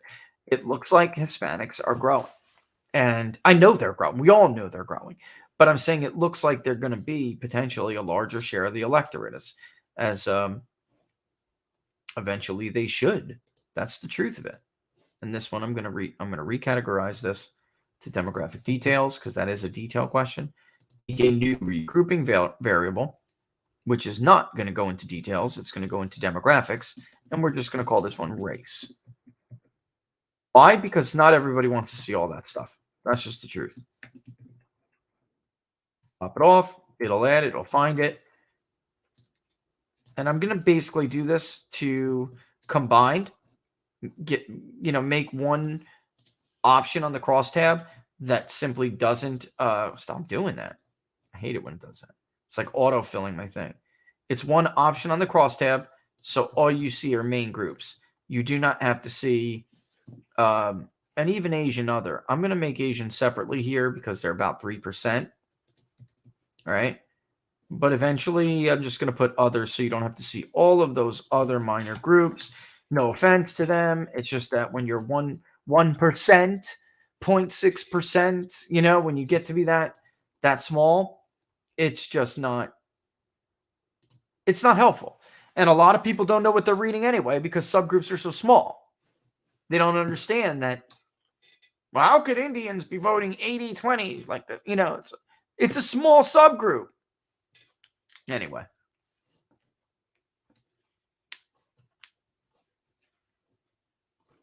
I'm looking for ones that really I know I want to put in the crosstab first because we're running out of time. Normally, I would just go in order. Okay. So that's religion, and this absolutely is a religion detail question. And then we're going to make what we did before. We're going to combine some of them. Okay. Protestant, other Christian is 1. It's the largest. Catholic is the second largest. We'll do Jewish. We'll do Muslim. We'll do another religion. In this one, I am going in some sort of order. All right.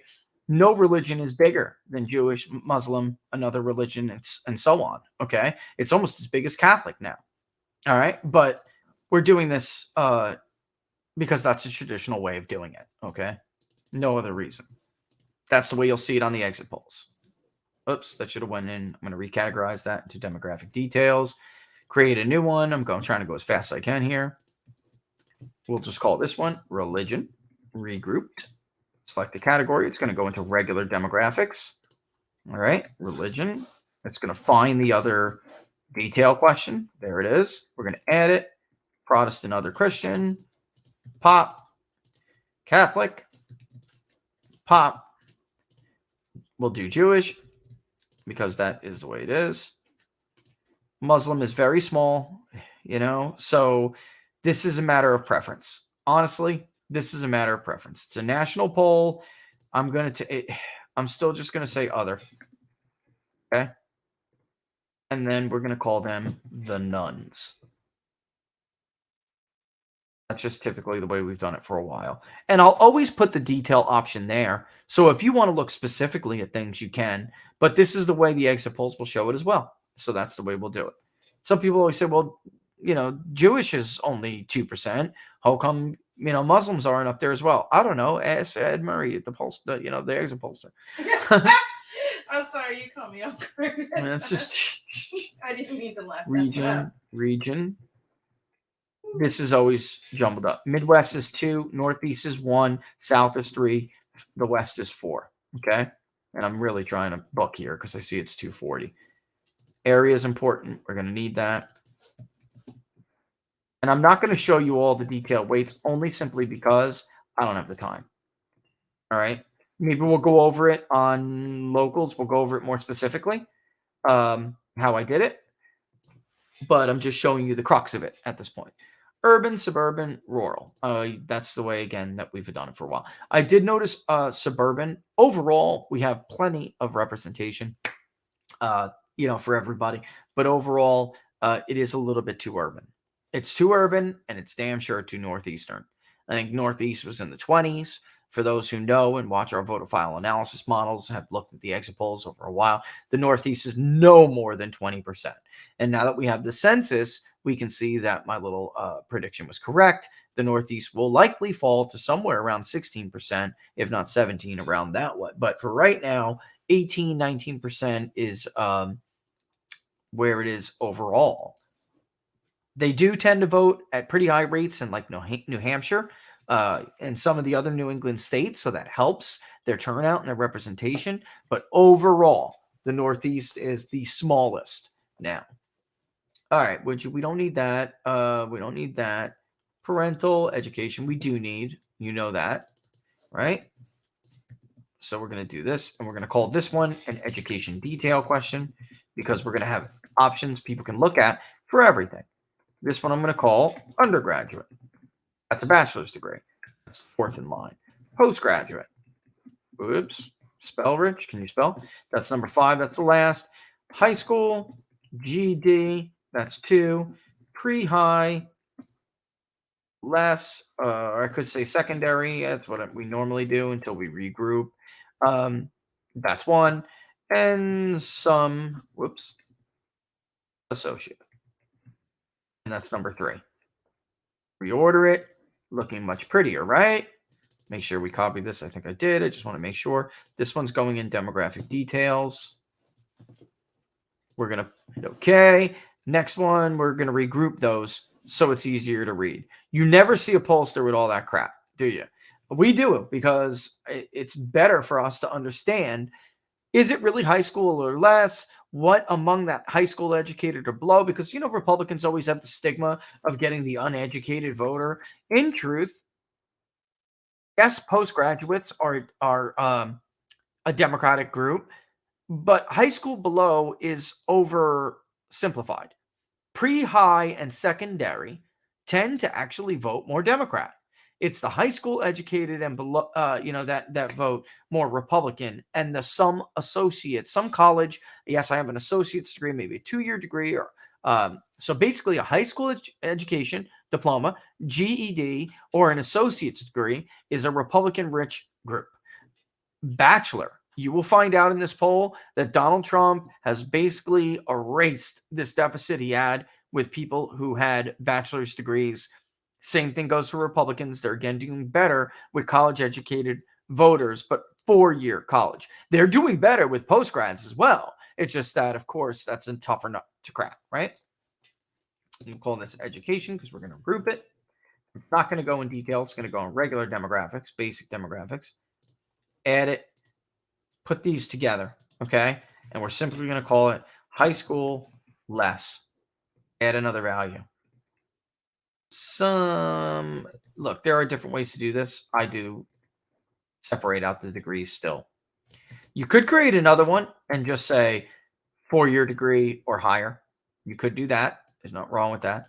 I like to separate them. And I may do that after the show, actually, just to give you 3 different ways to look at it. All right. And we save it. Oh, I didn't call it a different one. All right. I'll have to call it regroup. Dang. No, I'm not. I'm not even going to save it then. That one should be good. That one should have been called education detail. Yeah, I see it. It's in the code. Okay. So as I tried to read the code, it's not the same. Affanable. Hey. I got to redo it again. See how that works? Nice try. Just because it's a different language doesn't mean anything. What are you talking about? Nobody knows what I'm saying. You tell me you don't think there are Italians in this chat room that know what you're talking about? Don't you try me. Come on. No. I can't even. No. What good?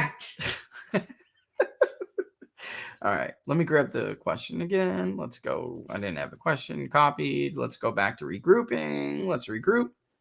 Again, it's going in basic demographics. It is not going in regular. We're going to call this one now. We can call it just education. It was the name was fine. It was the code that was messing it up. So I did all that, but that's the name of the game. High school less. Okay. And another value. Some. And sometimes people say just college 4-year less, you know, and they'll group them together. And I'll do that after the show for you if you want. But undergrad, postgrad. And so they'll basically say 4-year or less degree, and then postgrad, advanced or whatever. Whoops, cancel that one.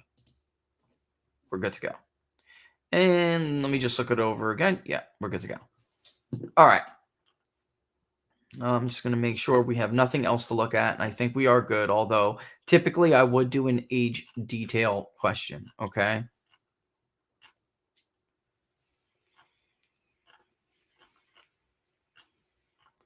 Biden approval. Let's look at foreign policy. I'm curious what it's going to be. Biden approval. Foreign policy. And I'll just delete this crap because you don't want to see all this. All right. Almost there. Almost there. Almost there. We're there. Swap it around again. Some would approve, of course, is 2. Somewhat this is 3. Some strongly. Okay. It'll be in questions, of course. I'm just adding that one so we can do it. Okay. Now let's go to our cross tab. I'm curious. I wanted to see with everything going on in Ukraine, I wanted to see his approval on foreign policy. Okay. So now we'll see that it'll all be in questions. Isn't that cool? Right? Let's put the right track, wrong track in there. This is raw, however. So yeah, that doesn't look good. So without waiting, we haven't waited yet. Right direction is 29.4 and the wrong track is 61.1. And I can tell you the gender weights look great. I don't think the minor weights if necessary. Let's see Biden's approval since that's what we're at here. His approval on foreign policy is going to be about 30. Wow. Am I reading that correctly? Strongly approved 17.3. Strongly somewhat disapprove 17.4. So without waiting, you're looking at 34.3%. With 54 on the dot, disapproving. So that's a negative 20 on foreign policy. And it's not weighted yet. So this is going to be a bad poll for Joe Biden. All right. I think that's pretty obvious. With the generic ballot. I mean, look, I'm tempted not to do this until we wait. We just have 10 minutes left. So I kind of want to show you so you can see the difference by the time we do weight, because there is a difference. There will be. Generic ballot is what without the weights. It's Republican +4 without the weights, and that's probably going to end up then a Republican +5 or 6 because of the regional weights alone. All right, so that stinks. Let me see if I can throw in a regional weight just to see how much region will do. Okay, let me see if I can create one. Weight variable. Where's my other tab where I had everything copied and pasted and ready to go so I could show them? Vanessa has a quick question. Sure, yeah. If you guys got questions, shoot them while I'm doing like just garbage leg work. Absolutely, shoot them. Is it a special equation for weight? Which is a great question. Yeah. This is a great debate. Okay, so as you will see, and as I've told you, I do not like to wait for partisan affiliation. In the raw, let me pull it up right now and we'll see. There is it is an equation. As I showed on Bannon yesterday, and maybe I can stop showing this and show the other real quick just so you can see. Let me do it. As I showed you on Bannon yesterday, I don't like to wait for party. I like to have other weights influence the partisan affiliation breakdown. If you made it fixed, and I'm going to show you what I mean by that right now. It's a great question because the truth is everyone does this differently. Okay, I'm going to call this weight the National Voter File Database. Oh, you can't see it. Hold on. Let me pop it on there. All right, the National Voter File Database weight. Age, gender, race, region, and whatever else I do in there is going to go in this little description. Okay, this is party detail. Here is the survey this month. Republicans were 34.4%. Democrats were 34.2%. As I showed you guys on Bannon yesterday and showed locals, you saw that before. Independents, 25 let's call it 8, and something else, 5.6. If I wanted to wait for party, this is what other people do. They'll decide Democrats should be like 39%, Republicans should be like 29%, and you know what? Independents, they should be 31%, but his approval was really bad in the something else category, so I'm going to make them only like 2, and I'm going to make regular independents where his approval is only 30 and not 22. I'm going to make that 30%, and that's what they're doing. Who asked that question, by the way? That would be Vanessa Lord. Vanessa, that is what they're doing. And when I tell you that's not a legitimate way to wait for party, that's what I mean. And in fact, why I don't like to wait for party. How do you know? For everybody out there who's wondering why, I'm going to ask you a simple question that I ask pollsters all the time who do wait for party. Now, somebody like Rasmussen, they do wait for party. We good friends of ours over there. They wait so they can track that presidential approval rating and be consistent. They meet after months, if something they see changes, which they did. And we both talked about this. The two firms both spoke about this together. And I brought to them new data, like I showed you on Bannon, folks who don't subscribe to locals, like I showed you in the graph before I went on Bannon. That is what I'm seeing. I'm seeing a change in people who are reporting over time. This is a 12-month period. And before Thanksgiving, we sat down with them and I said, are you seeing this? And I showed them what was already a clear trend. They were. And they like to also kind of take into account the Consumer Confidence Index, what they're finding at the University of Michigan. All right. And they decided it was wise to weight down from D+4 to D+2. All right. With us, we're fluid. So every month, the party ID technically can be different. It may be that you'll see it the same month. That's not us doing that, though. That is me basically saying, okay, let's take these other demographics. For instance, age. Or no, let's do gender. It's more important. Gender. This is really close. All I'll do here is simply say 47.7, 42.3. Why? It's already 47.7. When you do the math with weighting manually, every time you wait for one variable, it's going to impact other groups if you don't fix their own weight.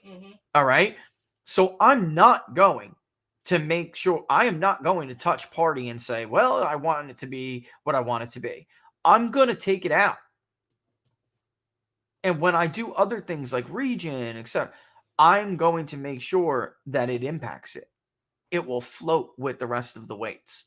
So if it's 34-34, but I do things like area and region and race, and we start to wait for race, right? And well, that's not the detail. I need the detail, race detail. I don't use the regrouping variable to wait for race. I use the bigger one. So when I decide it's too white, I'm going to lower it down. It needs to be more Hispanic, right? This is the overall sample. Hispanics, I did it before. It was really, when you allocate region, Hispanics were 11.2%. All right. Just under African Americans, by the way. When we do that, and I'm just going to save this so you can see, because I want to show you something. You keep your weighting efficiency extremely low. You do not want this thing to go crazy and fall into the 60s or 70s because you're playing around trying to hold party at whatever you want it to be. What a weighting efficiency is telling you is that this is good. I'm 100%. You have plenty of males. You have plenty of females. Tolerance is not out of control. Your average weight is only 1. That's good, right? You're ranking convergence in 1 iteration. That's what it's telling me. Is all right. That's perfect, basically. If I start to play around with party, it will reduce, and I'm going to show you, I'm going to do it. It will reduce your weighting efficiency. And what does that mean? You'll be less accurate. All right. In layman's terms, you will be less accurate. Let me, oh, it's not, I didn't categorize it. Sorry about that. Let's categorize it in weights. Let's go to demographic details. And let's say I want to do that. Okay. Political. Sorry. Let's say I want to do that. And I'm YouGov, and I think Democrats are 41%. Okay. Republicans are 29. The hell, let's make independents 30. Or no, let's make them 29. And let's make something else 1. Because why? Maybe I looked in it. And I saw in the something else category, Joe Biden's approval is 20%. 22 or something. Some god-awful, ridiculous number. But in independence, it's like, maybe it's 30, 31. So instead, I'm just going to go ahead and fudge this weighting variable. All right? Democrats, I just don't believe the electorate is converging like this, even R plus 0.2. I don't believe that. So I'm just going to tell the electorate what I think it's going to be. And I'm just going to fudge that variable. Watch the weighting efficiency. A deplorable setting. It fell to 94%. Now, still, 94 is not bad. But as you add other variables, it will continue to fall. And especially if I just said I wanted to weight up for Democrats, and now I have so much in the southern region of the country, by the way, which means it's going to be more Republicans. It's going to calculate that as, oh my God, you're trying to fill in for Democrats in an area we don't have that many Democrats. Now your weighting efficiency is 87.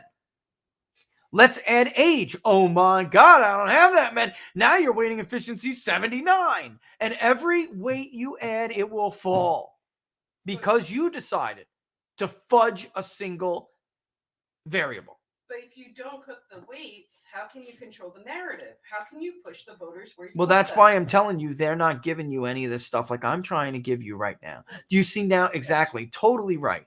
And that's the effective base now is 1927. The sampling with oversample is, they're missing over 100 responses. The effective base fell considerably. The more you keep doing that, and again, this isn't that bad. Honestly, 94% as a weighting efficiency is not all horrible compared to some of the stuff you'll see if they showed you. But every time you add another variable, it will fall. Same thing with ideology. You don't touch that. Ideology will go if you just wait by region, and we will get much more detailed than that. And it's almost 3 o'clock, so I'm going to do that in the next hour, and I'll send it out to you guys at locals, and you'll get it first. Everybody will see it when I go on Bannon today, but locals and I are going to have a little bit of fun. All right. They will not allow those variables to essentially be, remember, how can I explain this? Do you remember fixed rate mortgages now? Do you remember during the financial crisis, there were like flexible mortgages and they were variable and they basically moved with the interest rates, right? You can't fix, especially if it's not correct, you can't fix something like party and then change all these other variables without seriously reducing your accuracy. Also, I mean, like somebody said, of course, it may help your narrative, but it's going to reduce your accuracy. If you keep just the weights fixed that you know are right, age, gender, right? And actually, sometimes we'll let age float a little bit. If it's a likely voter model, you have to, all right? But if you do it in a regular registered voter poll, you're going to skew everything. If you just wait for gender, like I just did, it's going to change party affiliation if you don't touch party affiliation. It will impact it. It will recalculate, and basically say, actually, Democrats are like 35, Republicans are like 34, right? But when I do this, because the Northeast is overrepresented, which you, by the way, keep your eyes on like the NBC News poll, they had the Northeast at like 26% in their poll. That was crazy. Keep your eyes on stuff like that. The Harvard Harris poll, I actually don't think their weighting is all that awful, but they didn't speak to enough, obviously, conservatives if they had to wait up for ideology. You should always hope that in the end, your new effective base for a subgroup is less than what you collected. It doesn't have to be, you don't want it to really be all that less overall sampling size like you saw that change in the weighting variable there. What I'm saying is, if you spoke to 600 self-identified conservatives, and then when your weights are done, you're at like 540, that's okay. Because weighting down or having your weights adjusted down is so much better than weighting up. It means you oversampled. Doesn't mean they're overrepresented. You just oversample to make sure that when you weight, everybody's going to remain you're going to have an accurate picture on each of those subgroups. I'm trying to explain this. If you only spoke to 400 Democrats, and when you weight, the Democrats go up to like 5 something, you're going to hurt your weighting efficiency because you're weighting up instead of down. You're trying to ask math to tell you something about people that you didn't gather. All right. Does that make sense? Does that make sense to people? I'm trying to explain it like, a way everyone can understand it. You're asking math to fill in the blanks for you. And that's not good. That is not good at all. And by the way, it'll tell you with a big flashy, this weighting variable sucks. I mean, you should not fall. Look, that Ipsos poll, Tony. All right. Can I comment on it? Look, Ipsos can't poll the United States. I don't know why they think they can poll Ukraine in a war zone. This is Ipsos. Then they go after Rasmussen and basically call them yes, they have a Republican bias. Absolutely nuts. How did the North Carolina voter roll turn out with the 400? I don't know what you're talking about yet, Byron. Unless I'm just not understanding what you're saying correctly.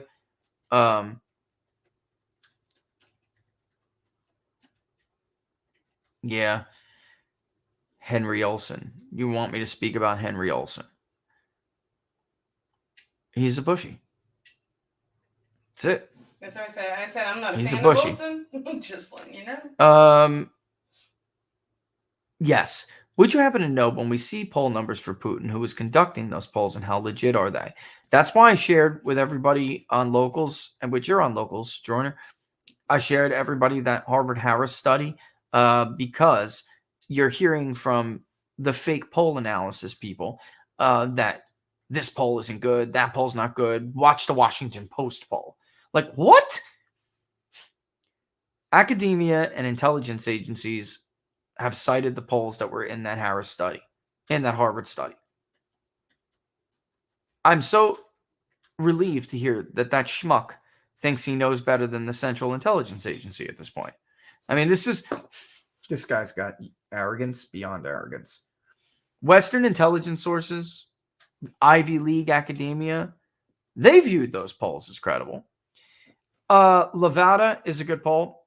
You'll hear George, by the way, and Peter talk about them, and there are others that I can't pronounce, but no, I'm serious. There's some real tough ones, I'm being honest.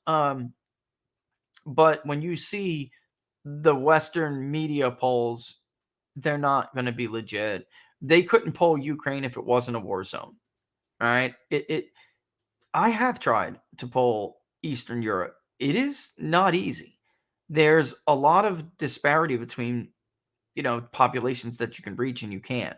And I thought we had that problem here. You really have that problem in countries like Ukraine, Russia, even Poland. Poland's not as bad, but Russia is huge.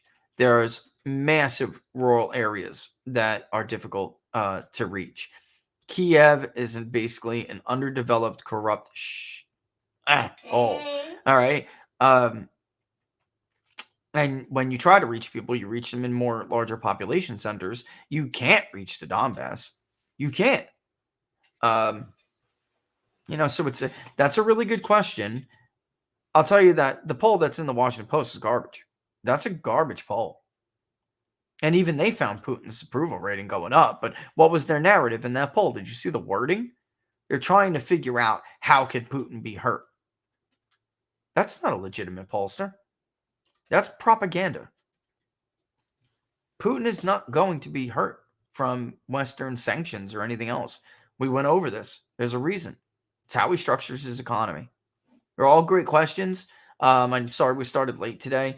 I'm going to take the 3 to 4 o'clock hour to try to wrap up here. Throw it on locals, and then I'm on Bannon when? 6:30, it looks like so far. 6:30. But if it changes, I will update on locals on Okay. your pin board. So I want to get this done so locals can get it first.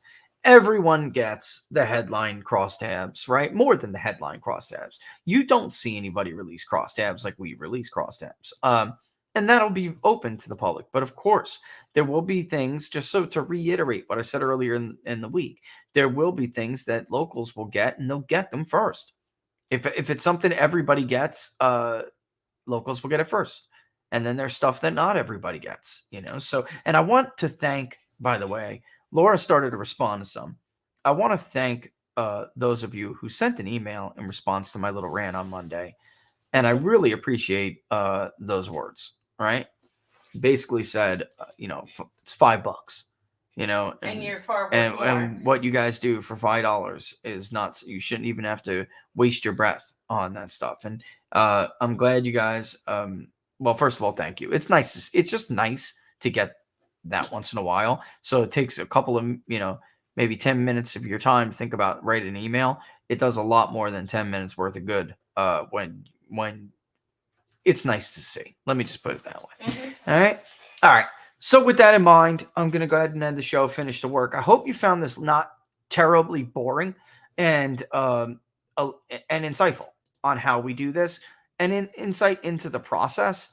Once again, also on and then at the end, specifically what people are doing with these weights. Not everybody uses the same tools, but they certainly use weighting tools, and how it is that not only what they're doing, but then how badly they impact the accuracy of their poll when they do it. Right? So don't be surprised if you see a roughly even poll with us. It's not going to impact our weighting all that much. I mean, sometimes Democrats can lose like 3 points in a weighting, if you allow party to be influenced by the other weights, if you don't fix the party weight, which we don't. I don't suspect this time it's going to be all that much. I really don't. Then later in the week, we'll do the likely voter model, and I'll show you. I can't show you everything or Laura will kill me. But I will Alright, show chill, you the chill. basic assumptions because that, look, for a pollster, that is the bread and butter. All right. That's what separates you from everybody else. That is why we're better than everybody else. All right. So, or at least the vast majority, right? I will show you, though, the basic assumptions of a likely voter screen. And then I'll show you what our likely voter electorate looks like right now. It's stunning. And I'm going to show you why. Unlike any other pollster, I'm going to show you why and how I got there. Or at least give you, without giving away the goose, right, Laura? Yes. Give you a great idea about how we got there. All right. Thanks for watching, everybody. I'm going to kick rocks and get back to work. All right. We'll see you locals very shortly. I'll see the rest of you on Bannon tonight on War Room. Don't miss it. And of course, if you're not following me on Getter, there's a lot of people who started to watch. It looks like they think we're kind of sporadic here. If you're not watching on Getter, we're always going to be streaming to Getter now. You can follow me at People's Pundit. You can follow Laura at Laura Barris. She's in my profile if you want to be able to just click on it, the link to get to her. She's a pit. If you like the video, give us a thumbs up, subscribe, hit the notification bell on YouTube. That'll let you know when we're going to go live. But definitely consider signing up for Rumble. Thank you so much for those who have done it so far. The People's Pundit Rumble channel. When you're there, you'll see a little button, join locals, and sign up for the peoplespundit.locals.com community. We've had a good week. Let's keep it up. Again, not just the bigger, better coverage.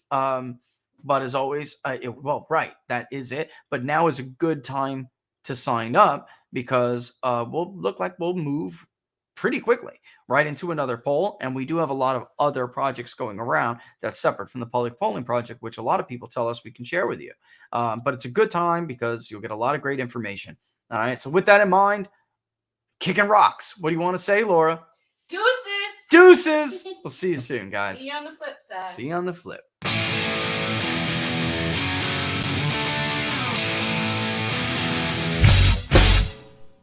How much you wanna bet that I can get you back inside your head before the summer ends and spread a little love. Just for a little fun, I'll make you come back to me before the rise of every sun.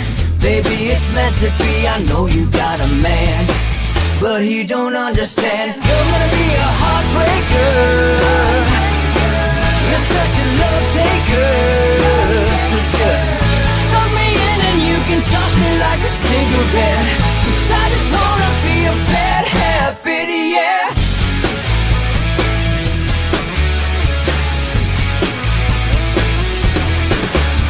There's rhythm in our love, it's impressive, excessive. You can't make this stuff up. My chest beats, it's restless, wakes the neighbors up above. Yeah, baby, come and show me love. Baby, come and show me love. Because you're gonna be a heartbreaker. You're such a love taker. So just suck me in and you can toss me like a cigarette. 'Cause I just wanna be a bad habit, yeah.